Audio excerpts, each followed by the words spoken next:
I will talk to you about remote working and near working. These are issues that became very important and very relevant during the COVID-19 pandemic, in which we are studying, we are exploring the rise of remote working.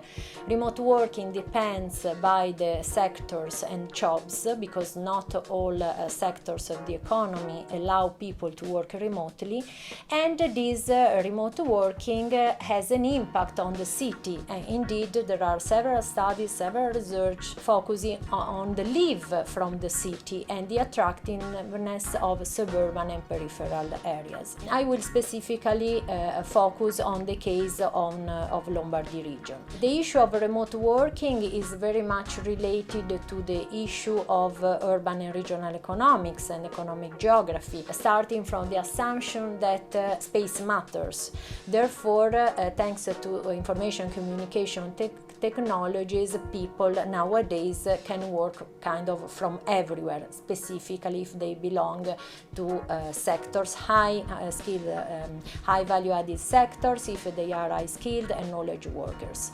And if we remember, in the early 80s but also late 90s, we had researchers studying about the death of distance.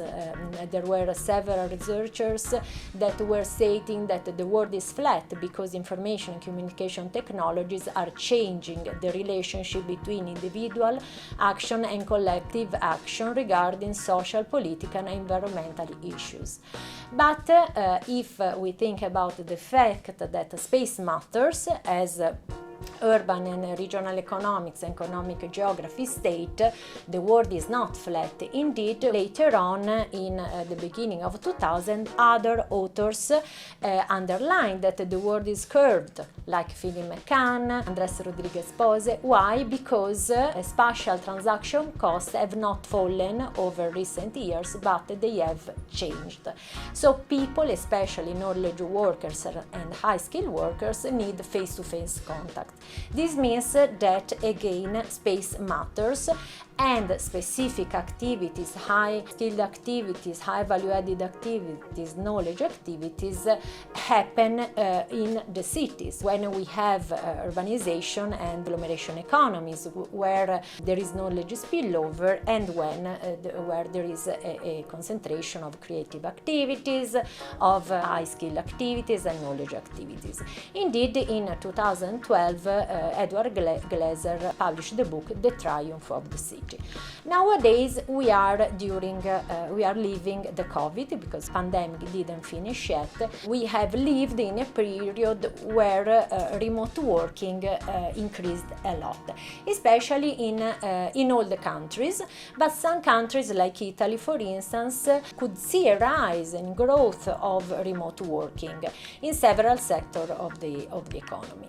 If we focus, for instance, on the case of Italy and on the case of Lombardy region, a recent paper has been written by myself with other colleagues, we could see that the city of Milan has lost presence during the COVID-19 from, and specifically central neighborhoods, lost from 63% to 47% of people. So people that previously, before the COVID-19, were commuting to Milan for work, study, leisure, whatever, and during the COVID-19 they left the city. Where have been these people stayed during the pandemic?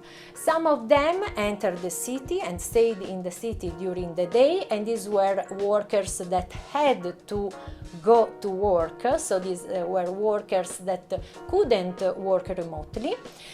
But if we compare the data for the COVID-19 in April 2019 and, for instance, April 2020 and October 2020, we really saw a decrease of presence in the city of Milan. Where have been these people during the pandemic? We could see a high correlation between in the municipalities hosting a higher number of knowledge workers and these people that were previously commuting to Milan. So in this analysis of this paper that is about remote working in the Lombardy region, municipalities have better broadband connections, are more suitable to host knowledge workers but also foreigners, and they provide for a generally better living conditions. So we can see that these are what has happened during the COVID-19. So we had during the COVID-19 a kind of is called donut effect, as the literature has underlined. A donut effect, so the kind of exit from the city, a renewed attractiveness, let's say, of municipalities around the big city. What we would like to analyze further is to test the hypothesis that Philip McCann stated. Less frequent commuting will allow for larger hinterland areas, and this will tend to favor most prosperous cities like Milan in the case of Italy, and we will have a sort of shadow effect on weaker cities. Cities that are more economically weaker will become more vulnerable. Why? Because if I have to go to the city to work only twice a week or even less than twice a week, I can decide to move and accept a job offer in Milan, for instance, not living in Milan, that is quite expensive, but living outside Milan. This means that the medium-sized cities around Milan might, because of this, might lose high-skilled and knowledge workers. That's why Philip McCann speaks about of a shadow effect on weaker cities that will become more and more weaker. So what we should do is to study this phenomenon, even in the next months and the next years, and understand what has happened. For sure, Milan didn't lose his role. For sure, Milan is not empty anymore, but there has been also a substitution of people living in the city. But what we can see in the city of Milan, for instance, is that the real estate prices didn't change and are not changing. There is a room to study this issue of the impact of remote working on the city, and also about the new geography of work, because what has happened during COVID-19, during this exogenous shock, is that the companies, the labor went closer to the workers. No?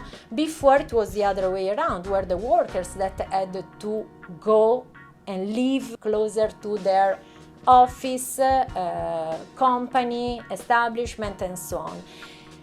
Knowledge, high-skilled and knowledge workers, since they can work remotely, we should think about something like the near working paradigm. So companies should offer them places where to work.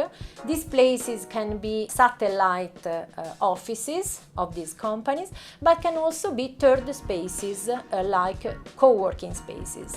About this, there are municipalities like the municipality of Milan that has promoted near working for their employees.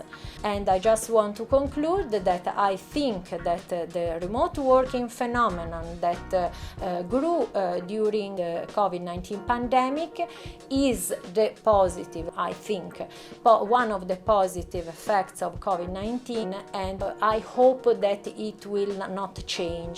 Also because working at home is not the best, is not so positive because of it has many criticalities, while working in a third place like a co-working space can increase the let's say well-being and also improve the work-life balance of people.